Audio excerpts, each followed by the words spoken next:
Faraday की विद्युत चुंबकीय प्रेरण से संबंधित कुछ और प्रयोग करेंगे। ये प्रयोग पढ़ेंगे जो फैराडे जी ने करे थे, कल हमने कुछ पढ़े थे। आज हम ये चित्र बना हुआ है, चलो इसको मैं चित्र क्रमांक 2 के नाम से पुकारूं। कल अपने पढ़े थे वो चित्र क्रमांक 1 मान लें। ये चित्र क्रमांक 3, चित्र क्रमांक 2 पर विचार करें अपन।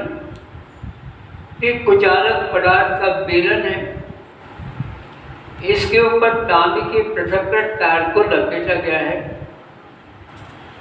जैसे यहाँ पर मेरे हाथ में प्लास्टिक का बोतल का भाग है, ये बेलन हो गया। इसके ऊपर अगर हम तांबे का पृथक्कृत तार, जैसे तांबे का तार पृथक्कृत तार आता, मोटर बाइंडिंग का जो तार है जिस पर लाल लाल सी कुचालक पॉलिश होती है, वो तार इसके ऊपर ऐसे लपेटा हुआ है। इस प्रकार से तार लपेटा हुआ है। ये व्यवस्था नीचे वाले बेलन पर है, इस वाले बेलन पर, यही ऊपर वाले बेलन। नीचे वाले बेलन में जो 2 सिरे तार के निकल रहे हैं, इन सिरों के धारा मापी पे जोड़ दिया हमने। ये धारा मापी जोड़ा, इसको एस लिखा। एस माने द्वितीयक कुंडली, सेकेंडरी कॉइल कहलाती है, और जिससे सेल जोड़ते उसको प्राथमिक कॉइल कहते हैं। ये थोड़ा इसका व्यास अधिक है, इसका व्यास हमने कम रखा है ताकि पी कुंडली को हम एस कुंडली के अंदर आसानी से भेज सके।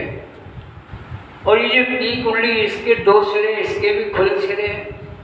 एक सिरे से सेल जोड़ दिया, सेल के दूसरे सिरे से कुंजी जोड़ दी, कुंजी के दूसरे सिरे को अपन ने यहाँ पर जोड़ दिया। इस प्रकार से पूरी व्यवस्था करी है। ठीक है, तो ये सिरा, एक सिरा हमने यहाँ सेल पर जोड़ दिया, और ये जो दूसरा सिरा निकल रहा है ये हमने कुंजी पर जोड़ दिया। कुंजी के दूसरे सिरे को सेल की ऋण प्लेट पर जोड़ा। बड़ी ऐसी सादा सी व्यवस्था, बड़ी सादा सी, हम घर पे आसानी से करके देख सकते हैं। इस पूरे प्रयोग को बड़े आसानी से अपने घर में जो सामान उपलब्ध है उससे कर सकते हैं। बस एक धारा आपकी गैल्वेनोमीटर की जरूरत पड़ेगी।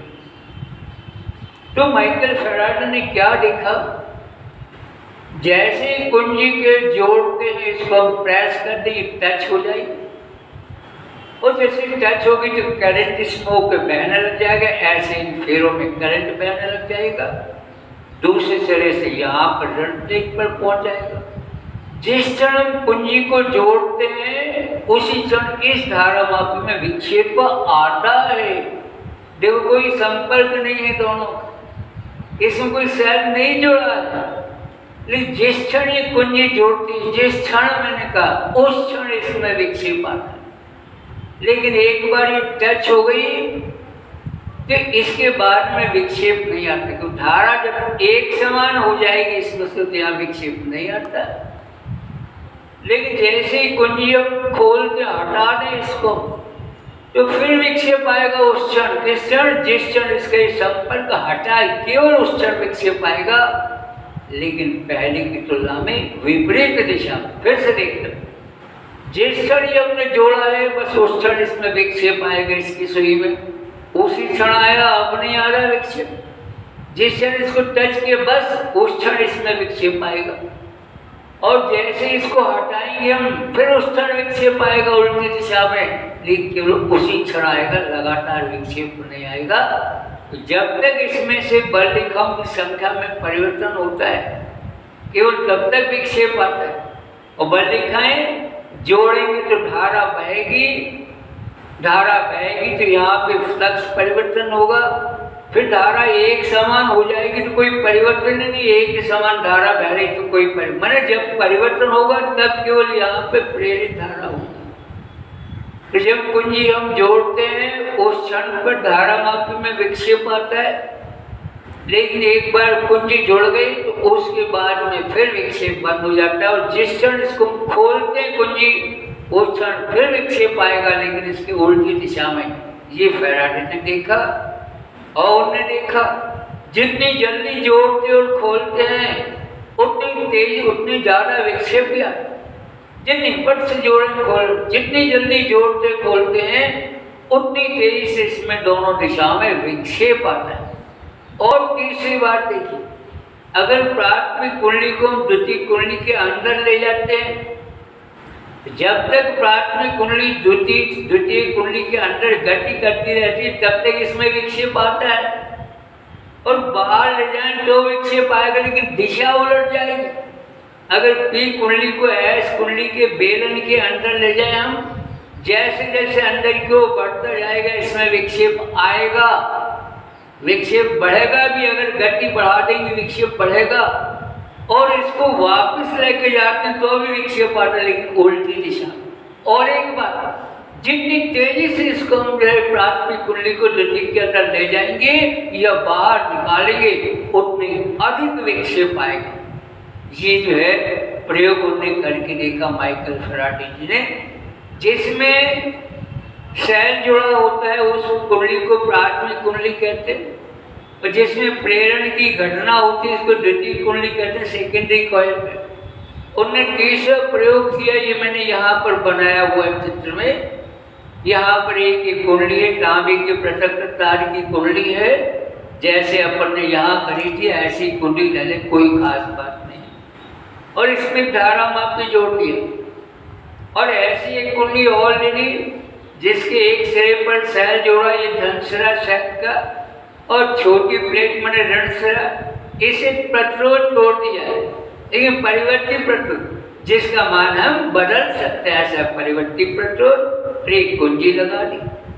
उन्होंने पाया जैसे जिस क्षण कुंजी जोड़ते हैं, कुंजी जोड़ेंगे तो इसमें धारा बहेगी, धारा बहेगी तो जिस क्षण कुंजी जोड़ते हैं उस क्षण द्वितीय कुंडली में भी धारा आती है। धारा मापी में विक्षेप हमको प्रदर्शित करता है, इसमें धारा बहती।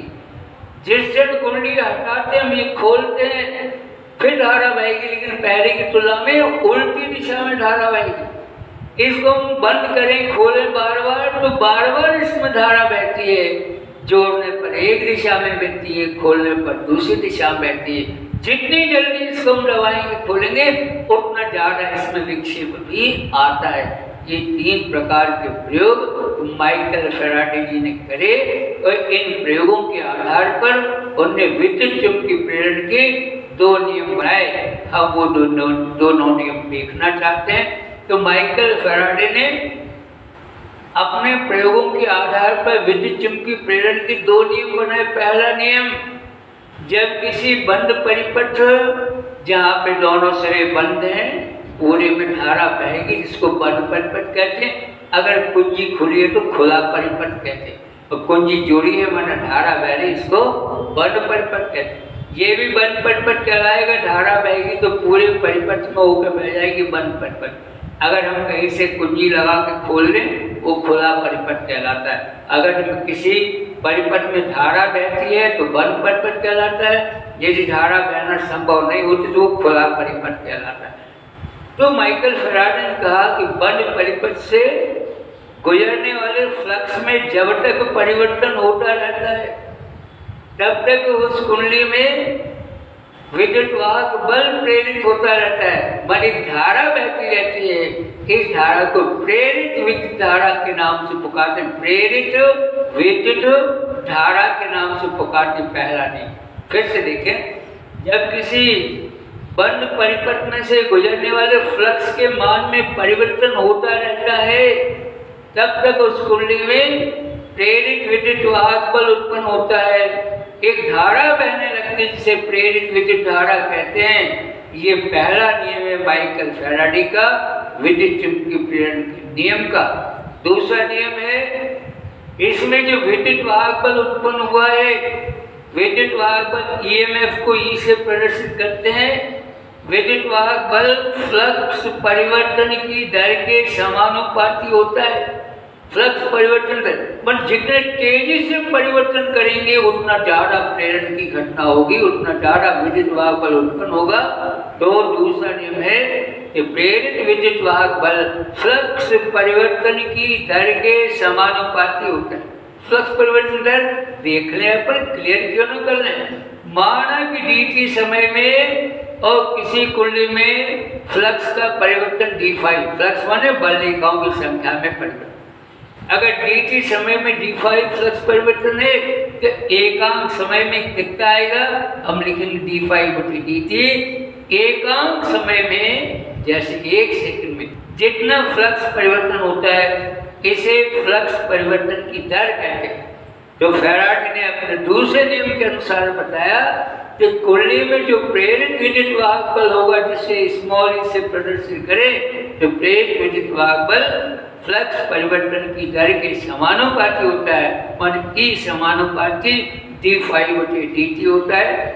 अब यहाँ देख लें, माना कि किसी क्षण ये कुंडली में से जो विद्युत वाहक ये जो फ्लक्स है बल लिखाए हैं, मान लो बल लिखा है φ1 बल लिखा है गुजर रही, और थोड़े समय बाद मान लो dt समय बाद बल लिखा φ2 हो जाती है, मान लो बदल जाती, बदलेंगी। अगर हम ये धारा बदल दें तो फिर बल लिखा है बदल जाएंगी आप। और φ1 से φ2 तक बल रेखाओं के परिवर्तन में माना कि dt समय लगता है। ये जो परिवर्तन की घटना dt समय में होती है, तो मैं लिख रहा हूँ फ्लक्स परिवर्तन कैसे निकालते हैं। परिवर्तन अंतिम राशि में से प्रारंभिक राशि घटा देते तो फ्लक्स परिवर्तन आएगा φ2 - φ1। ये जो परिवर्तन है, ये परिवर्तन होने में जो समय लगा है वो समय माना कि dt समय है तो ठीक है, क्योंकि dt समय में फ्लक्स परिवर्तन φ2 - φ1 है, इसलिए एकांक समय में फ्लक्स परिवर्तन हो जाएगा φ2 - φ1/dt। अभी हमने पढ़ा था एकांक समय माने 1 सेकंड में जो फ्लक्स परिवर्तन होता है उसे फ्लक्स परिवर्तन की दर कहते हैं। ये दर आ गई, काय की दर, फ्लक्स परिवर्तन दर φ2 - φ1/dt। φ2 में से φ1 घटाएंगे, जो कुछ बचेगा मान लो d5 लिख लेते हैं, तो फ्लक्स परिवर्तन दर बराबर d5/dt। लेकिन दूसरे नियम में क्लियर किया माइकल फैराडे जी ने, ये जो फ्लक्स परिवर्तन दर है ये प्रेरित विद्युत वाहक बल के समानुपाती होती, कोई खास बात नहीं है। अरे जितने तेजी से परिवर्तन होगा उतने ज्यादा विद्युत वाहक बल उत्पन्न होता, उतनी ज्यादा धारा बहती।